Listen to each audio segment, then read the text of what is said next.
안녕하세요. 오늘도 사연 살롱을 찾아주셔서 감사합니다. 저는 40대 초반이고 지방에서 이제 막 새돌이 지난 딸아이를 키우고 있는 엄마입니다.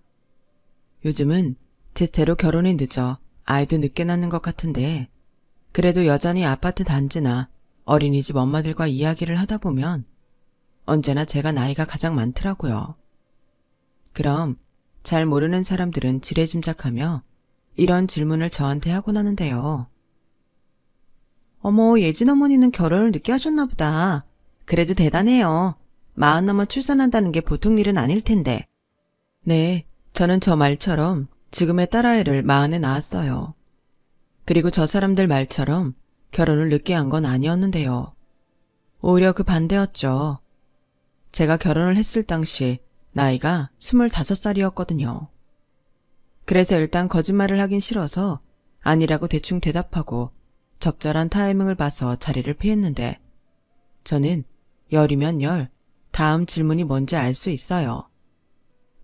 결혼을 일찍 하셨구나. 근데 왜 애는 늦게 가지셨어요? 무슨 다른 이유가 있던 거예요? 저는 저 질문을 썩 좋아하지 않아요. 저 사람들 말처럼 제가 제 의지로 아이를 늦게 가졌다면 별 거부감 없이 대답해 줄 수 있겠지만 저는 누구보다 아이를 빨리 갖고 싶었거든요.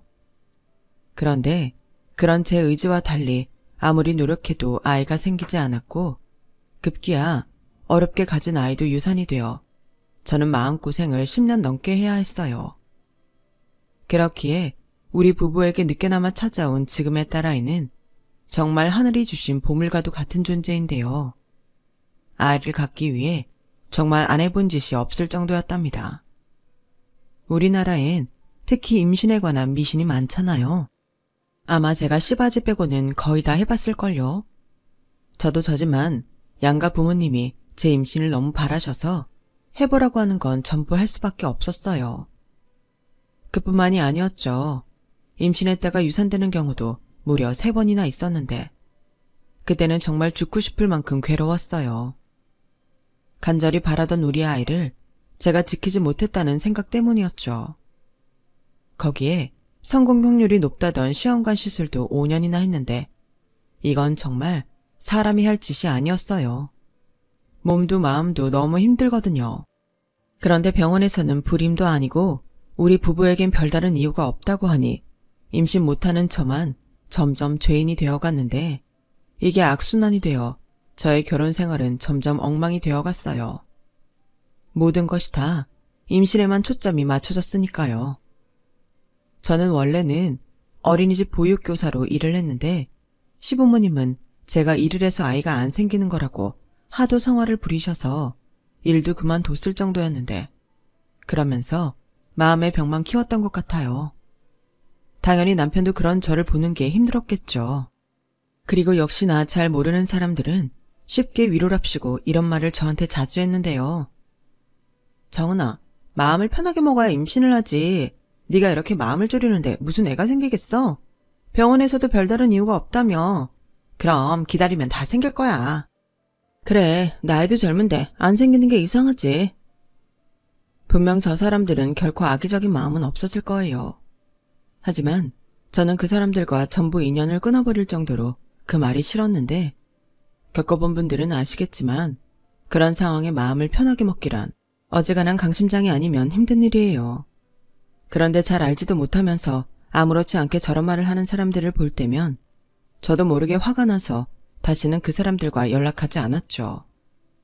거기에 누구보다 손주 소식을 목 빠지게 기다리는 시부모님의 눈치를 보는 건 다른 시집살이보다 더 죽을 맛이었는데요. 그 눈빛만으로도 제 살을 찌르고 베는 것만 같았어요. 그뿐만이 아니었죠. 저만큼 마음고생이 심했던 남편은 급기야 임신을 포기해버렸는데요. 자기도 할 만큼 했으니 그냥 둘이서 마음 편하게 살자고 했어요. 어쩌면 남편은 힘들어하는 저를 위해 그런 마음을 가졌을지도 모르는데 저는 남편의 임신 포기가 너무 절망스러웠어요. 저는 그만큼 임신이 포기가 되지 않았는데 임신이라는 게 여자 혼자 할 수 있는 건 아니잖아요. 손바닥도 마주쳐야 소리가 나니까요. 그런데 싫다는 남편까지 설득을 해야 했으니 잘 싸우지도 않던 저희 부부는 매일같이 다퉈야 했네요. 너무 속상했어요. 사랑하는 남편과 매일 다투며 소중한 시간을 흘려보내는 게 다 제가 못나서 그런 것만 같더라고요. 그렇게 제 속은 다 타버리고 제만 남았고 급기야 시어머니는 당신 아들 말처럼 자식 없이 둘만 살 바에는 저한테 당신 아들과 헤어지라고 말씀하셨는데요. 그때는 얼마나 울었는지 몰라요.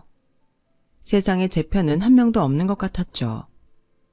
친정 부모님도 제가 임신을 못하니 저와 같은 죄인처럼 저희 시부모님만 보면 면목이 없다고 고개를 들지 못했고 정말 이렇게 살 바에는 이혼하는 게 나을 것 같다는 생각도 했어요. 그래서 진짜로 남편한테 이혼하자고 이혼 서류까지 내밀었죠. 그러자 남편은 깜짝 놀라며 자기는 절대로 싫다고 했는데 그때도 얼마나 울었는지 몰라요. 남편이 너무 고마워서요. 아니, 지금이 뭐 조선시대야? 여자가 애 못 낳으면 이혼해야 해? 자기는 나랑 서로 사랑해서 결혼했어. 그럼 된 거지. 우리가 애 낳는 기계야? 난 절대 이혼 못해. 아니, 안 해. 우리가 왜 헤어져? 우리 부모님 눈치 보여서 그런 거면 그냥 안 보고 살면 돼. 다시는 내 앞에 이딴 소리 꺼내지 마. 알겠어? 남편은 불같이 화를 내는데 저는 그제야 안심을 할 수 있었어요. 알게 모르게 자꾸 임신이 되지 않으니 남편 마음도 저한테서 떠났을 거라고 생각했거든요. 하지만 그렇다고 제 마음이 완전히 가벼워지진 않았는데 사실 남편도 누구보다 아이를 원했거든요. 같이 마트나 길에서 아장아장 걷는 아이들만 보면 남편은 저 모르게 눈물을 훔칠 때도 있었는데 그 모습을 옆에서 보고 있으면 남편이 제가 아닌 다른 여자를 만났으면 어땠을까? 미안한 생각밖에는 들지 않았어요. 지금 생각하면 그때는 임신을 못한다는 이유만으로 자존감이 밑바닥까지 떨어졌던 것 같아요. 제가 원래 그런 사람은 아니었거든요. 어린이집 교사인 만큼 말도 잘하고 항상 명랑한 사람이었는데 어느덧 그런 제 자신을 잃어가고 있었던 거죠. 하지만 그렇다고 포기할 수는 없었어요. 저와 남편을 닮은 아이가 어떻게 생겼을지 너무 궁금했거든요. 그리고 여기서 포기하면 영영 저와 남편을 닮은 아이는 보지 못한다고 생각하니 그건 너무 괴로웠어요. 그래서 주변에서 입양을 권할 때도 저는 싫다고 했죠. 입양이라는 게 내가 임신을 못해서 어쩔 수 없이 선택하는 차선이 되면 안 된다고 생각했거든요. 그리고 그 생각은 지금도 변함이 없어요. 제가 만약 나중에 입양을 고려한다면 그때는 순수하게 제가 그 아이와 가족이 되고 싶어서 내린 결정일 거예요. 남편도 그런 제 생각에 동의해줬고요. 저는 꿈이라고 말하긴 뭐하지만 결혼 전 늘 자상한 남편과 귀여운 아이들이 있는 행복한 가정을 꿈꿨어요. 요즘 세상에 그런 꿈을 꾸는 여자들은 잘 없는 것 같은데 저는 대단한 성공을 한 여자보다 그런 엄마이자 아내의 삶을 살고 싶었죠. 그러면서 자연스럽게 운명처럼 자상한 남편을 만나 연애를 하면서 꿈꾸던 미래에 한 발짝 다가갔다고 생각했는데 제가 이렇게 임신 때문에 고생할 줄은 꿈에도 몰랐어요. 워낙 어릴 때 결혼을 했고 젊으면 젊을수록 임신하기가 쉬우니까 제가 마음만 먹으면 아이는 언제든 가질 수 있다고 생각했는데 제가 너무 쉽게 생각했죠. 임신이 이렇게나 어려운 일인 줄도 모르고요. 저는 그렇게 임신이 되지 않는 가운데 결혼 10년이 지났어요. 남편은 어느새 모든 걸 포기했는지 부부 사이도 예전 같지 않은 것 같았고 시부모님의 불만은 극에 달았죠. 저희 시부모님이 전형적인 옛날 분이시거든요. 그래서 시집온 며느리가 그 집안의 핏줄을 낳지 못한다는 건 소박을 당해도 싸다고 생각하셨고 저를 애물단지로 여기며 파출부처럼 부려먹었어요. 너 오늘 겨울 이불이랑 커튼들 전부 세탁해라. 애도 못 낳는데 그런 거라도 해야지. 어머니, 그걸 전부 오늘 다 해요? 그래, 내 아들이 착해서 지 애도 못 낳는 널 데리고 사는데 너는 그 정도도 못해? 내가 너만 생각하면 혈압이 올라. 너 하나 임신시키겠다고 그동안 공들인 게 얼마니? 내 정성이랑 돈이 아깝다 아까워. 너 그거 다 네 몸으로 갚아. 어머니 속상한 건 이해하고 제가 기대에 부응하지 못해 죄송한데요. 그래도 아직 저희 노력하고 있어요. 너무 그렇게 매도하지 말아주세요. 매도? 노력? 웃기고 있네. 그럼 예전에는 노력을 안 했니? 다 늙어서 네가 퍽도 임신을 하겠다. 됐으니까 오늘 안에 그거 전부 빨고 방충망들도 전부 닦아놔. 나는 손목이랑 허리가 시원치 않아서 못하겠다. 설마 임신도 못하는 주제에 불만 있는 거 아니지? 시어머니의 시집살이와 구박은 그렇게 무슨 대단한 명분이라도 있는 것처럼 날로 심해졌어요. 그리고 그러던 어느 날 남편보다 3살 어린 시동생이 집안을 발칵 뒤집어 놓을 소식을 전했는데요. 글쎄 만나는 여자가 임신을 해서 결혼을 해야 할 것 같다고 하더군요. 그것도 대기업에 다니는 여자라며 자랑하듯 말을 하는데 시동생도 자기 부모님이 손주를 기다리고 있다는 걸 잘 알고 있었거든요. 시동생은 남편과 다르게 둘째라서 그런지 눈치도 빠르고 얄미운 스타일이었는데 그때는 속도 위반이 무슨 사법고시에 붙은 것처럼 아주 기세가 등등했어요. 당연히 그 소식에 시부모님은 뛸 듯이 기뻐하셨죠. 뭐? 정말? 너 만나는 여자가 임신을 했어? 병원 가서 확인한 거야? 당연하지. 내가 그 사실 알고 엄마 아빠 얼굴이 제일 먼저 생각나는걸. 우리 엄마 아빠 손주 소식 엄청 기다렸잖아. 잘했다 잘했어. 여보, 얘가 우리 소원을 들어주네요. 이제야 조상님 볼 면목이 생겼네. 그러게 말이야. 장훈이 저건 장가도 안 서서 생각도 못하고 있었는데. 그래도 이놈아, 결혼을 하고 애를 가져야지. 에이, 순서가 뭐가 중요해. 여기서 중요한 건 엄마 아빠한테도 이제 손주가 생겼다는 거지. 그리고 효선이가 배 부르기 전에 웨딩드레스 입고 싶다고 최대한 빨리 하재. 우리 효선이가 혼수도 제대로 했으니까 엄마 아빠가 우리 신혼집 좋은 곳으로 장만해 줄 거지? 한강이 보이는 아파트로 부탁해. 우리 효선이 로망이란 말이야. 말해 뭐해. 안 그래요 여보? 아파트가 아니라 궁궐이라도 사주지. 그래. 아들 손자만 턱하고 안겨주면 내가 뭔들 못하겠니? 집안은 서방님의 속도 위반 소식에 축제가 따로 없었어요. 그리고 나중에 인사를 놓은 동서의 첫인상은 참, 이런 말 뭐하지만 서방님과 꼭 닮았더라고요. 얄미운 것까지도요. 예비 동서는 이미 자기의 아빠한테 제 이야기를 들었는지 제가 손윗사람인데도 불구하고 초면부터 저를 무시했어요. 아직 나오지도 않은 배를 일부러 내밀면서요. 너무 어이가 없었어요. 그 모습에 남편도 기분이 나빴는지 우리는 빠지자며 집으로 가자고 했는데 한 가족끼리 경사가 났는데 형이 빠지면 되냐며 시어머님이 못 가게 하시더군요. 그러면서 저한테는 차가운 얼굴로 그러셨어요. 혹시 네가 내 아들한테 집에 가자고 했니? 왜? 너도 여기 있기가 영 민망해? 그러게 네가 먼저 임신을 했으면 이런 꼴을 안 보지. 그러지 말고 너는 거실에 나와 있을 필요 없으니까 주방에 틀어박혀서 음식이나 해라. 우리 둘째 며느리는 채소 많이 들어간 잡채를 좋아한다고 하더라. 너 지금 당장 장바다가 그것 좀 넉넉히 만들어. 둘째 집에 갈 때 싸가라고 하게. 어머니, 아무리 그래도 지금 그걸 저 혼자 하라는 말씀이세요? 그야 당연하지. 여기 일할 사람 너 말고 또 있니? 저는 차마 아무 말도 하지 못했어요. 대신 그대로 시댁을 나와 집으로 와버렸죠.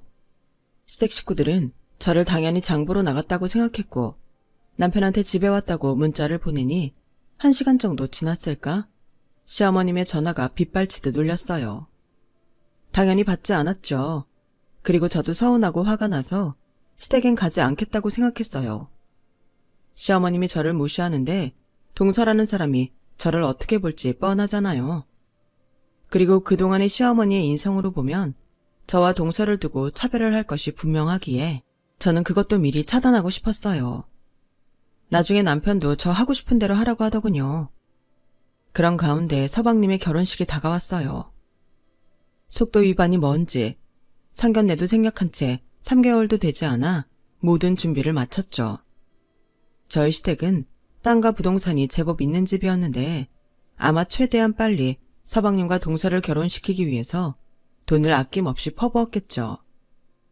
사실 제 처지가 이렇게 되기 전까지는 저도 시부모님의 사랑을 제법 많이 받는 며느리였어요.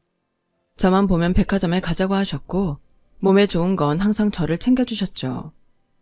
건강하고 예쁜 아이 낳으라고 하시면서요.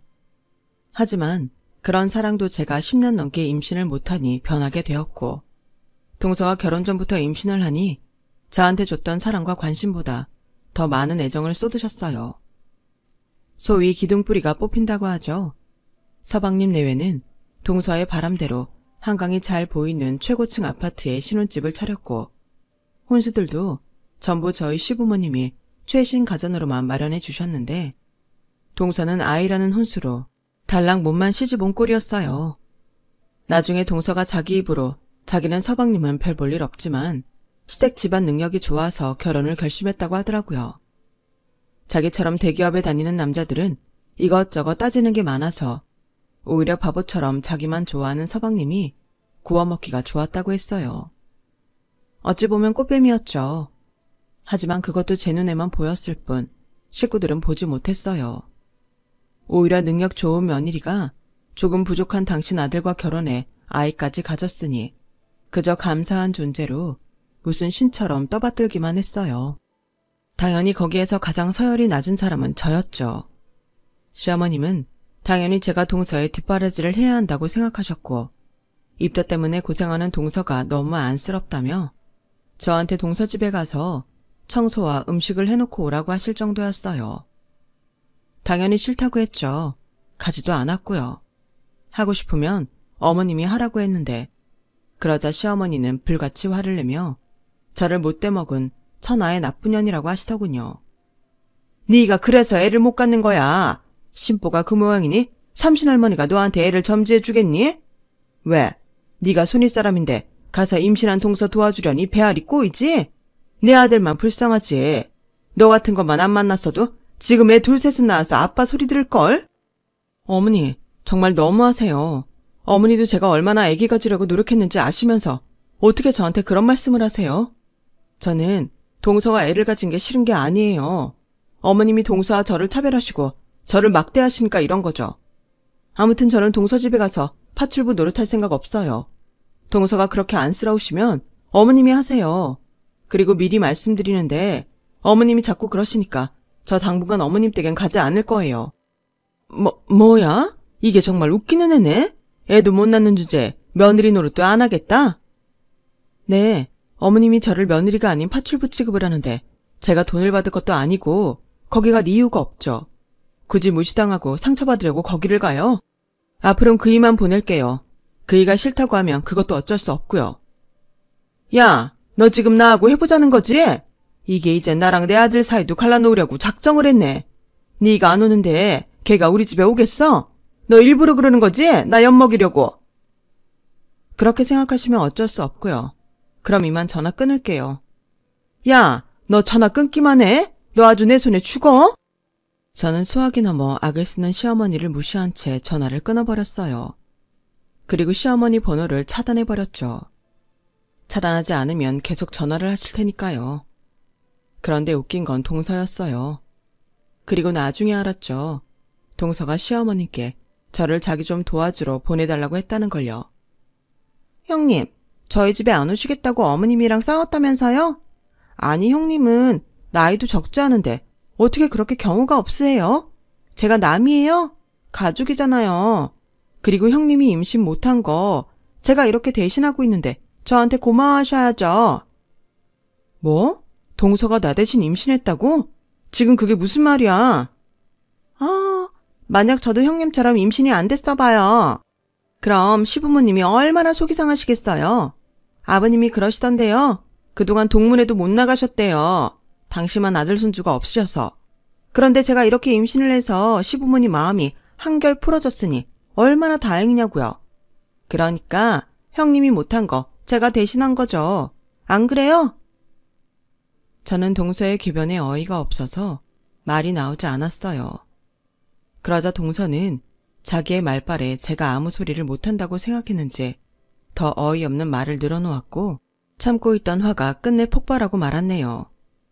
형님, 유치하게 시어머님이 차별한다고 속 좁게 그러지 말고 지금이라도 저희 집에 오셔서 저 좀 도와주세요. 저 정말 아무것도 못하겠단 말이에요. 형님은 집에서 하는 일 없이 노시지만 저는 일하는 몸이고 임신까지 하고 있으니 얼마나 힘들겠냐고요. 아, 임신 안 해보셔서 설명해도 모르시려나? 동서, 진짜 더는 못 들어주겠다. 동서는 머리도 좋으면서 학교 다닐 때 도덕이나 윤리도 안 배웠나 봐? 내가 꼭 손윗사람이라 그런 게 아니고 사람이라면 응당하지 말아야 하는 말이나 행동이 있잖아. 왜?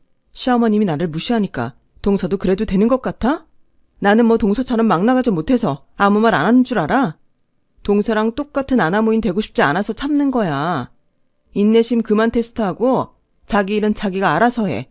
이딴저나 다시는 하지 말고. 엄마가 저런 사람인데 태어날 조카가 어떤 인성을 갖게 될지 진짜 걱정된다. 동서는 제 말에 열을 받았는지 시어머님처럼 고래고래 소리를 질렀어요. 저는 그러거나 말거나 동서 번호도 차단해버렸죠.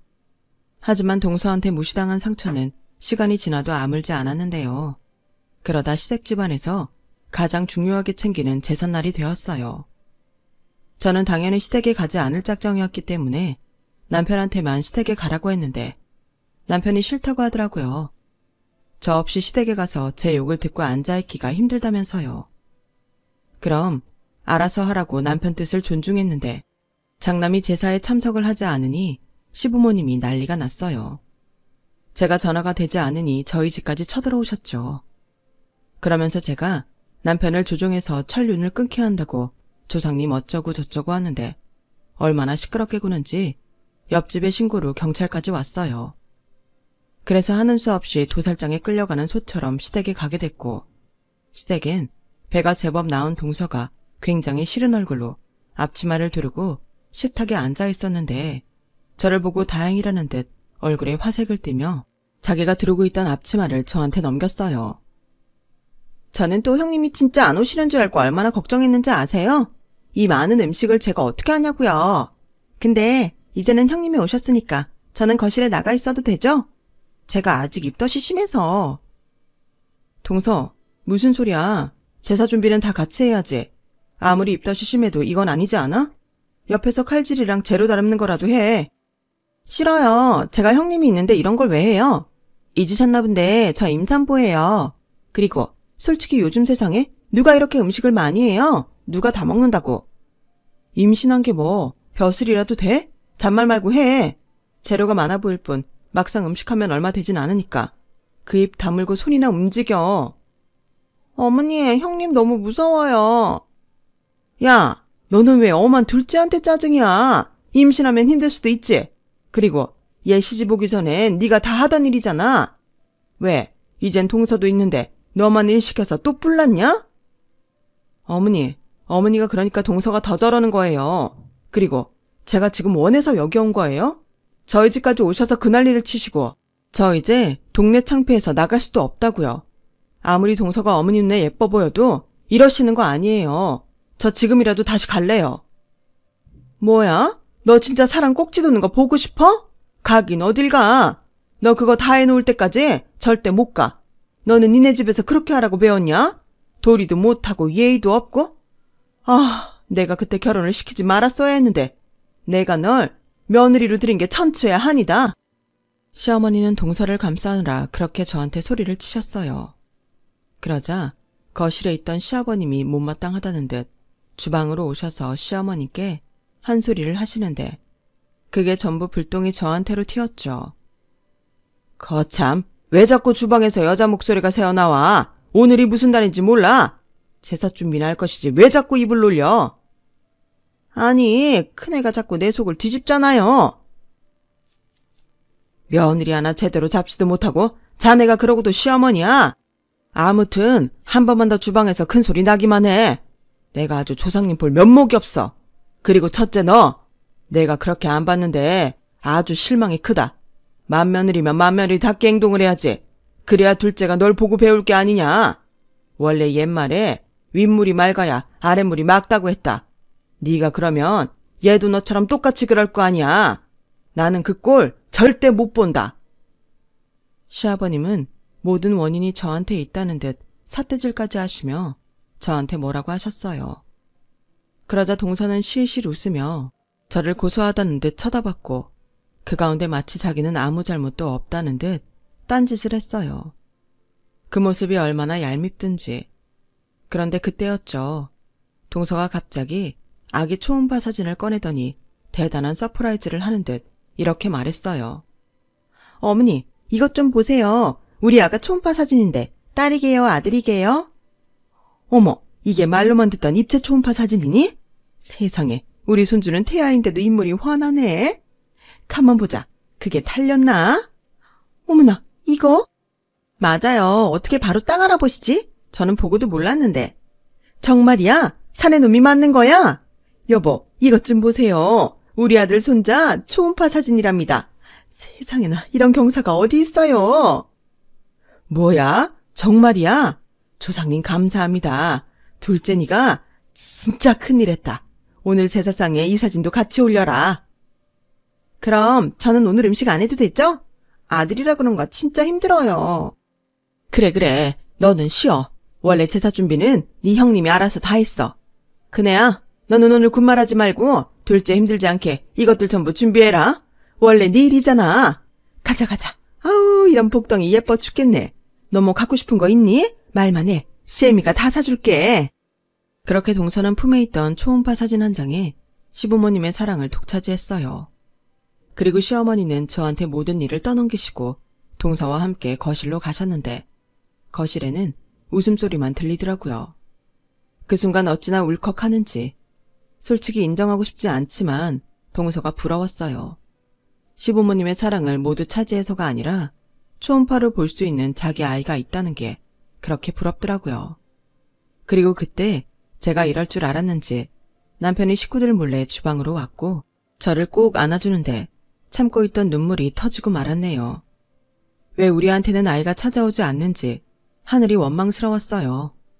그리고 마음이 그래서인지 더는 싸울 힘도 없었고 그냥 묵묵히 음식만 만들어 놓고 집으로 돌아왔는데 그날따라 몸이 힘들었는지 몸도 무겁고 피곤하더라고요. 그래서 세상 모르고 잠을 잤는데 이게 참 이상하게 자도 피곤했어요. 컨디션도 나쁘고 미열도 있는 게 꼭 임신한 것 같았죠. 제가 유산 3번 경험이 있어서 그래도 임신 초기 증상은 잘 알고 있거든요. 그래서 바로 서랍 속에 사다 놓은 임신 테스트기를 꺼내 테스트를 했고 간절한 마음으로 기도하며 2줄이 생기기를 기다렸어요. 그리고 희미한 2줄을 봤을 땐 눈물만 나오더라고요. 마지막 아이를 유산하고 꼬박 6년이 걸린 소중한 아이였거든요. 저는 일단 남편한테도 말을 하지 않고 산부인과를 찾아갔고 아이의 심장 뛰는 소리를 듣고서야 남편한테 연락을 했는데 남편이 얼마나 좋아하든지 전화를 끊자마자 날아오듯 저한테로 달려왔죠. 그러면서 고맙다고 수고했다고 자기도 펑펑 울면서 저를 안아주는데 세상 전부를 가진 것만 같더라고요. 그리고 이 아이만큼은 꼭 지키겠다고 다짐했는데요. 병원에서는 고령 임산부이기 때문에 검사도 더 많이 요했고 조심해야 한다고 신신당부를 했어요. 그리고 곧장 양가 부모님께 제 임신 사실을 알려드렸는데 시어머님이 이게 웬 겹경사냐며 저를 차별하고 구박하던 모습과는 달리 예전에 다정하던 시어머님의 모습으로 제 손을 잡아주셨어요. 네가 마음고생 많이 했다는 거 잘 안다. 나도 속상해서 그랬지. 이왕이면 첫째인 너한테 우리가 아들 손주를 보는 게 맞지 않았겠니? 그래도 이렇게라도 네가 아이를 가져서 다행이다. 이왕 낳을 거 너도 아들 손자를 낳았으면 좋겠다. 엄마, 무슨 벌써 그런 욕심을 부려요. 나는 딸이 더 좋은데. 아들 손자는 장훈이한테서 보시니까 이 사람 괜히 스트레스 주지 마세요. 아버지도요. 이놈이 지 마누라 임신했다고 아주 유난이네. 알았다. 당신 이제 그만하고 갑시다. 이게 다 조상님 은덕이지. 첫째 너 몸조리 잘하거라. 이번에도 유산하지 말고. 네 아버님, 이번에는 꼭 달 다 채워서 낳을게요. 그 뒤 저는 행복한 임신기간을 보내게 되었어요. 남편이 저 힘들다고 집안일도 자기가 알아서 다 했고 시부모님도 저를 배려하신다고 어지간해서는 저를 찾지 않았는데 그게 또 동서한테는 꼴보기가 싫었던 모양입니다. 글쎄 제 아이가 장애가 있거나 이번에도 유산이 될 거라는 막말을 하고 다닌다는 걸 뒤늦게 알았어요. 너무 화가 났죠. 다른 건 몰라도 아이에 관한 일엔 용납이 되지 않았으니까요. 그래서 곧장 휴직 중인 동서를 찾아갔는데 시어머님이 동서 집에서 허드렛 일을 하고 있었어요. 어머니가 왜 여기서 이런 일을 하세요? 그야 얘가 힘들다고 하니까. 그런데 이제 너도 임신을 했으니 너한테 하라고 할 순 없지 않니? 그래서 그냥 내가 하는 거야. 그래도 그렇지. 동서 제정신이야? 어떻게 연세도 많은 어머님한테 이런 일을 시킬 수 있어? 동서 이제 입덧도 끝났잖아. 휴직 중이라 시간도 많으면서. 어머, 웬 참견이세요? 아, 이제 형님도 임신했다고 이제 큰소리 치시는 거예요? 그 애가 얼마나 버틸 줄 알고? 뭐야, 동서? 지금 말 다 했어? 그렇잖아요. 유산도 3번이나 하셨다면서요. 그러면 그 자궁이 문제가 있다는 건데 낳아도 정상인 애가 나오긴 하겠어요? 나 같으면 그냥 안 낳겠다. 동서 진짜 나는 설마 했다. 아무리 인간이 쓰레기라도 설마 그런 말을 정말로 했을까 싶은데 그 말이 맞았네. 뭐가요? 방금 동서가 자기 입으로 뱉은 말. 여기 동네에도 나 아는 사람 많아. 내가 이 동네에서 근무를 오래 했거든. 아, 그렇구나. 근데 왜요? 제가 뭐 못할 말 했나요? 뭐? 아, 조용히 좀 해라. 그리고 큰애야. 내가 전처럼 너를 막 부려먹는 것도 아닌데 왜 여기까지 와서 그러니? 어머니, 그럼 저 말 듣고 가만히 있어요? 어머니는 아무렇지도 않으세요? 나도 솔직히 말은 안 했지만 걱정이긴 하지. 집안에 장애가 있는 애가 태어나면 그만큼 심란한 일이 없잖아. 어머니! 아, 그만들 하자. 왜 니들은 만나기만 하면 그러냐? 첫째, 너는 내가 부르거나 건드리지 않을 테니 애 무사히 낳을 동안 식구들이랑 왕래하지 마. 너야 우리 아들이 워낙에 잘하니까 내 손까지 필요 없을 거고. 네가 정상 아들 손자 낳아주면 어련히 잘해줄 거니까 가서 태교나 잘해. 어머니, 아들 손자는 제가 낳아드리잖아요. 그럼 저한테 잘해주셔야죠. 왜 형님을 챙기세요? 제가 알아보니까 산모 나이가 많으면 많을수록 태아가 지능이 떨어진대요. 원래 엄마 유전자가 중요한 거 아시죠? 우리 애는 분명 저 닮아서 똑똑할 거예요. 정말 동서의 인간 같지 않은 모습은 더는 봐줄 수 없을 만큼 보기가 힘들었어요. 둘 다 임신한 것만 아니면 한바탕 뒤집어 놓고 싶은데 또 무슨 막말로 진상을 떨지 몰라 그냥 돌아왔어요. 제가 거기서 몇 마디 더 한다고 달라질 것도 없고 무엇보다 시어머님의 말이 너무 서운했어요. 저렇게 매일 동서 집에 가서 저런 말을 듣고 계시니 세뇌를 당한 것처럼 보이긴 했는데 그렇다고 서운한 게 서운하지 않은 건 아니잖아요. 그래서 그날 이후 저는 정말 시댁과는 연락도 끊고 오로지 건강한 아이를 출산하기 위해 태교에 집중했는데 제 아이의 성별이 딸이라는 걸 알았어요. 남편은 시댁에 예쁜 손녀가 태어날 거라고 말을 한 모양이었는데 아들 손자를 바라던 시부모님은 손녀라는 말에 실망해 하셨다고 하더군요. 그 모습에 남편도 상처를 받은 것 같았어요. 솔직히 병원에서 아이 성별을 알았을 때 저는 시부모님이 그럴 거라는 건 예상했거든요. 워낙에 아들 하시는 양반들이라 그럴 줄 알았는데 남편은 아니었나 봐요. 그리고 며칠 뒤 남편한테 동서가 아이를 출산했다는 소식을 듣게 되었고 그래도 제가 명색이 큰엄마인데 안 가보는 것도 도리는 아닌 것 같아 병원을 가보니 동서는 엄청 비싼 VIP 병실에 입원해 있더군요. 그뿐만이 아니었어요. 조리원도 1,000만 원이 넘는 곳으로 예약이 되어 있다고 동서가 얄밉게 말하는데 오랜만에 보는 얼굴인데도 사람이 어디 가나 싶었어요. 그리고 추가금으로 50만 원을 준비해 갔는데 액수를 보니 시시하다는 듯 그냥 툭 던져놓더라고요. 싫으면 그냥 돌려줄 것이지 차마 뺏어오지 못한 것이 너무 후회됐어요. 아무튼 그렇게 조카 얼굴 한번 보고 집으로 돌아왔는데 동서는 저한테 자랑을 하기 위해서 반갑지도 않은 영상통화를 계속하더군요. 자기는 아들 손자 낳아서 시부모님께 사랑도 받고 돈도 받았다며 매일 자랑을 하는데 저도 너무 꼴을 보기 싫어서 차단했어요. 애당초 차단을 풀지 않았다면 저 꼴을 안 봐도 됐을 텐데 그때는 몰랐죠. 핸드폰을 바꾸면 차단해 놓은 것도 풀린다는 걸요. 그리고 제가 더 이상 전화를 받지 않자 이번에는 서방님을 시켜 남편한테 똑같은 짓을 하는 것 같았는데 저희 남편이 그런 거에는 좀 무딘 사람이에요. 그러거나 말거나 하는 거죠. 그랬더니 재미가 없었는지 서방님 내외의 자랑질도 멈췄고 저도 몇 달 뒤 진통이 와서 출산을 하게 됐어요. 16시간의 진통 끝에 품에 안게 된 딸아이는 감동 그 자체였죠. 그런데 시부모님은 손녀는 볼 필요도 없다며 병원에도 오시지 않았고 서방님 내외만 제가 조리원에 있을 때 찾아왔는데요. 저처럼 조카 얼굴 보겠다고 찾아온 건 아니었어요. 이번에야말로 아주 큰 자랑을 하기 위해 굳이 산후조리를 하고 있는 저를 찾아온 거죠. 그때는 코로나가 발병하기 전이라서 가족이면 아무나 면회가 가능했고 그들은 저에게 자랑질을 하기 바빴어요. 형수는 아이도 있고 이제 둘째 갖기는 힘들겠죠. 그래서 그런지 엄마 아빠가 우리한테 벌써 재산을 증여하신대요. 땅이랑 부동산이랑 전부 정리해서 저희 아들한테 주신다는데 이거 죄송해서 어쩌죠?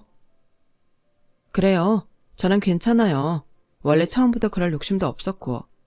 그런데 말이 나와서 하는 말이지만 원래 재산 받은 자식이 부모님 부양하는 거 아시죠? 그럼 어머님 아버님 잘 좀 부탁드려요.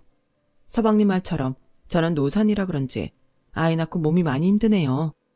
어머 형님, 그건 아니죠. 재산은 저희가 받는 게 아니라 저희 아들이 받는 건데 그럼 장남이랑 맏며느리가 시부모님을 돌봐야죠. 동서도 참 양심이 없다. 지금 자기들이 받았다고 자랑하러 왔으면서 지금 시부모님은 나한테 떠미는 거야? 아닌 건 아니니까요. 억울하시면 아들 낳으시던가요. 지금 낳은 걔도 정상인지는 더 키워봐야 하는 거 아닌가?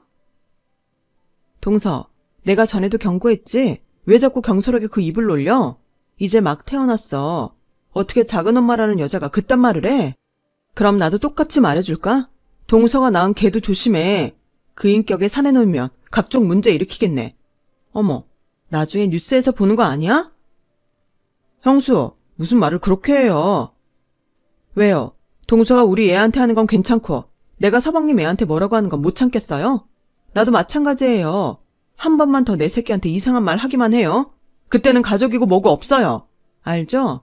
내가 이 아이 가지려고 얼마나 고생했는지. 자기야, 가자. 아씨, 괜히였어. 재수만 없고. 아무튼 시댁 재산은 전부 우리 거니까 나중에 딴 말 하지 말아요. 그리고 시부모님, 절대 우리가 모신 일이 없으니까 그것도 각오하시고요. 동서는 지가 하고 싶은 말만 쐐기라도 박듯 말해놓고 잔뜩 열이 받은 치 남편을 데리고 조리원을 나갔어요. 그리고 저는 이에는 이, 눈에는 눈이라고 남편한테 전화해서 이 사실을 모두 말했죠. 그리고 그날 저녁 저희 남편이 서방님 댁에 가서 한 소리 하고 왔다는 걸 듣게 되었는데요. 솔직히 시부모님의 재산이 동서내로 간 건 상관없지만 훗날 시부모님을 책임져야 한다는 건 피하고 싶었어요. 저도 쌓인 게 많으니까요. 하지만 똑같은 사람이 되고 싶지 않았기에 남편한테는 아무 말 하지 않았는데요. 그렇게 저희 딸이 무사히 100일을 맞이했어요. 그러는 사이 시부모님은 딱 2번 저희 아이를 보러 오셨는데 역시나 아들이 아니라서 서운한 모습이 역력하시더군요. 딸이면 뭐가 어떻다고. 건강하게 태어나준 것만으로도 이렇게 고마운데 저도 엄마라 그런지 시부모님의 그런 태도가 마음에 들지 않았고 그렇다 보니 시부모님이나 시댁 행사에도 소홀히 하게 됐어요. 예뻐 죽겠는 둘째 며느리와 좋아 죽는 예쁜 손자 있으니 괜찮겠지 하는 마음도 있었죠. 그런데 참, 먼 눈에는 뭐만 보인다고 동서는 또 시부모님께 저에 대한 이간질을 끊임없이 했더라고요. 제가 시댁 재산이 모두 조카한테 간 걸 알아서 시부모님과 시댁에 소홀히 하는 거라고 말을 한 모양이었어요. 저는 전화를 받지 않았지만 그 소리를 저희 남편한테 하신 모양이었죠. 당연히 남편은 화를 냈고 시아버님과의 남편의 다툼은 심하게 커졌는데 급기야 시아버님 입에서 연을 끊자는 말까지 나왔다고 하더군요. 그래, 니들끼리 잘 먹고 잘 살아. 어차피 니네한테는 아들 손자도 없지 않니? 그깟 재산 미리 좀 줬다고? 어떻게 자식이 그래? 제가 그거 아니라고 몇 번을 말해요. 왜 아니라는데 재수씨 말만 믿냐고요. 제가 말은 안 했지만 아버지랑 엄마 재수씨 조심하세요. 뭐야? 이젠 하다하다 서준의 이미 욕까지 하냐? 너야말로 첫째 걔가 뭐라고 한 거지? 애 못 가져서 시부모 속을 그렇게 태워놓고 이젠 시기 질투에 욕심까지. 됐다. 우린 절대 니들한테 도와달라고 할 생각 없으니까 지금 이 시간부터 영 끊자. 나 죽었다고 해도 내 장례식에 넌 오지 마. 네, 안 갈게요. 아버지가 사랑하는 둘째 아들이랑 장손 있으니까. 저는 그럼 빠지겠습니다. 저도 제 가정 지켜야죠. 저는 애 엄마랑 저희 딸이 제일 소중해요. 그래, 네 멋대로 살아. 불효 막심한 놈. 저렇게 연을 끊었다고 남편한테 말을 전해 듣는데 참 기분이 이상했어요. 어떻게 동서의 말에 저렇게까지 하실 수 있는 건지 제 상식으로는 이해가 가지 않았거든요. 그리고 남편한테 듣기로 재산도 순순하게 시부모님이 주신 건 아닌 것 같다고 했는데 이건 또 뭔가 싶었어요. 자기도 알잖아. 우리 부모님이 아무리 아들 손자 놀이를 했어도 당신 손에 쥔 거 절대 놓을 리가 없지. 근데 재근이 형이 그러더라. 아버지랑 장훈이가 재수씨가 같이 내려와서 땅이고 뭐고 다 같이 정리했대. 그럼 이게 뭐겠어? 여기서 남편이 말한 재근이 형은 지방에서 부동산 중개업을 하는 사촌 형이에요. 저한테는 시숙님이시죠. 그리고 그 시숙님이 저희 시부모님의 자산을 관리해 주시는데 시숙님이 분위기 이상해 저희 남편한테 따로 연락을 했다는 것 같았죠. 하지만 이미 재산 정리도 끝났고 저희 말이라면 귓등으로도 듣지 않는 양반들이라 저희는 짐작은 되지만 달리 나설 생각은 없었어요. 그냥 우리 가족만 행복하게 잘 살자 뭐 이렇게 생각했죠.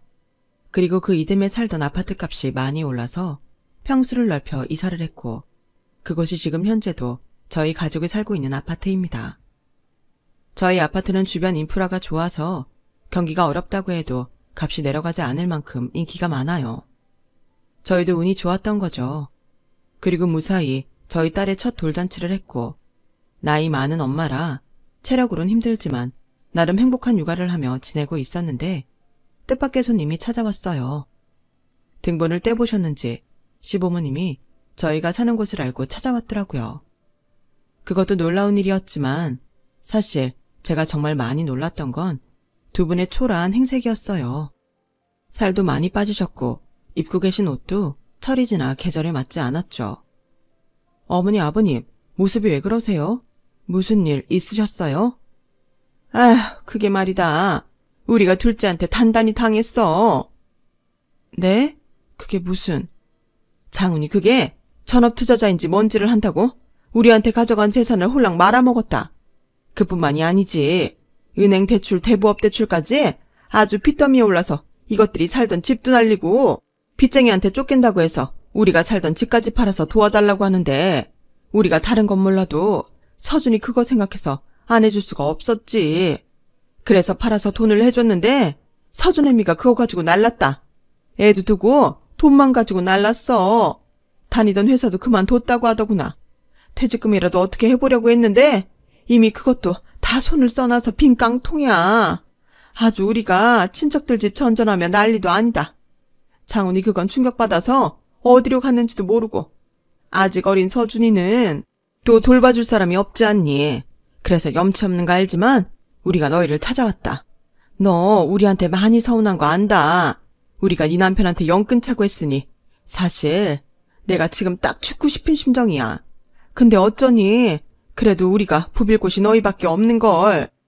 며느리한테 뭘 그렇게 쩔쩔매. 긴 말하지 않으마. 니들이 우리 살 곳을 마련해 주던지 아니면 서준이랑 우리 셋 여기서 지내게 해다오. 보니까 여기 넓고 좋네. 네? 여기서 지내신다고요? 그래. 싫으면 집을 얻어주고. 저는 당연하게 말씀하시는 걸 보고 당황했어요. 솔직히 시어머니 말씀 듣고 설마설마 했거든요.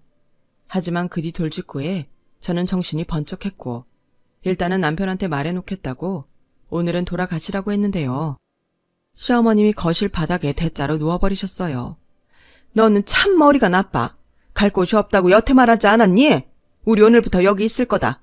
당신은 어서 가서 고모님한테서 우리 장손 데리고 와요. 여기 애기 용품도 다 있고 그녀한테 보라고 하면 되겠네.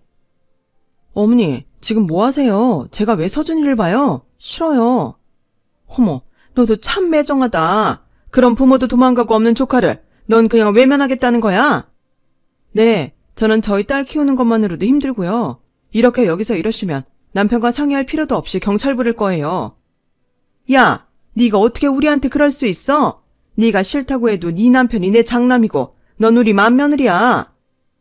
시어머니는 막무가내셨고 아버님도 딱히 다른 방도가 없는지 나를 세우는 시어머니를 말리지 않으셨어요. 그래서 저는 재빨리 남편에게 전화해서 이 사실을 알렸고 친정에도 도움을 청했죠. 그리고 몇 분 뒤 평소 시부모님께 서운한 감정이 컸던 저희 부모님이 제일 먼저 오셔서 왜 여기서 이러시냐고 한 소리 하셨고, 곧이어 남편이 도착해 제 남동생과 함께 저희 집에서 시부모님을 힘으로 내쫓았어요. 그러자 시어머니는 전에도 한번 하셨던 대로 이웃들 들으라고 현관 앞에서 소란을 피우셨는데 저희가 먼저 경찰에 신고를 했네요. 모르는 사람들이라고요. 그랬더니 어떻게 부모를 모르는 사람이라고 할 수 있냐고 시어머님이 대성통곡을 하셨는데 남편이 그랬죠. 연근 차고 먼저 한 건 어머니 아버지잖아요. 내내 연락 없다가 이제서야 도움 필요하니까 이러는 거 저는 싫어요. 만약 이게 벌을 받아야 하는 일이라면 제가 벌 받을게요. 그러니까 여기서 이러지 마시라고요. 둘째 아들한테 당하셨으면 둘째 아들 찾아가셔야죠. 남편의 말에 시아버님은 할 말이 없으신지 못 간다고 버티는 시어머니께 돌아가자고 하셨어요.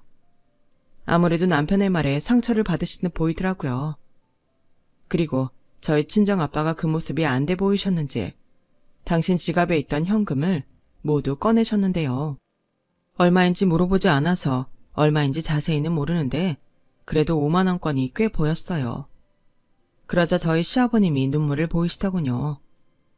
그리고는 경찰들과 함께 저희 아파트를 떠나셨어요. 그리고 지금까지 소식을 알지 못하는데요.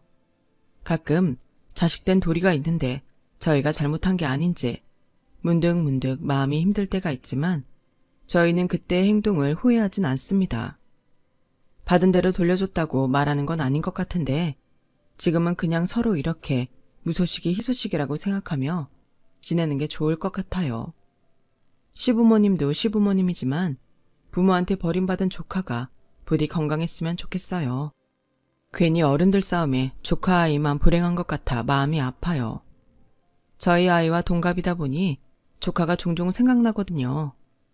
그렇다고 제가 나서서 키울 용기는 나지 않는데 그렇게 다시 시댁 가족들과 엮일까 엄두가 나지 않네요. 이 와중에 바람이 있다면 동서가 자기가 저지른 만큼 고생 많이 하고 자기 잘못을 깨달아 자기 자식은 제발 거두고 살길 바라는 마음입니다. 제 사연은 여기까지예요. 오랜 시간 고생해서 그런지 저는 딸애가 힘들게 해도 저는 사랑스럽기만 합니다. 그래도 겪어봐서 인성이 얼마나 중요한지 잘 알기에 그 부분은 정말 엄격하게 키우려고요. 사랑하는 것과 잘 가르치는 것은 별개의 일이니까요. 부디 저희 딸은 저희 부부가 바라는 대로 곧고 예쁜 마음을 지닌 사랑스러운 아이가 되었으면 좋겠습니다. 지금까지 제 사연 들어주셔서 감사해요. 만약 지금 이 사연을 저희 동서가 듣고 있다면 제발 정신 차리길 진심으로 바래요. 그럼 항상 건강하시고요. 늘 소중한 이들과 행복하세요. 고맙습니다. 여러분, 사연 댓글에 응원과 현명한 조언 부탁드려요. 좋아요와 구독은 저에게 큰 힘이 됩니다. 오늘도 좋은 일 가득하세요.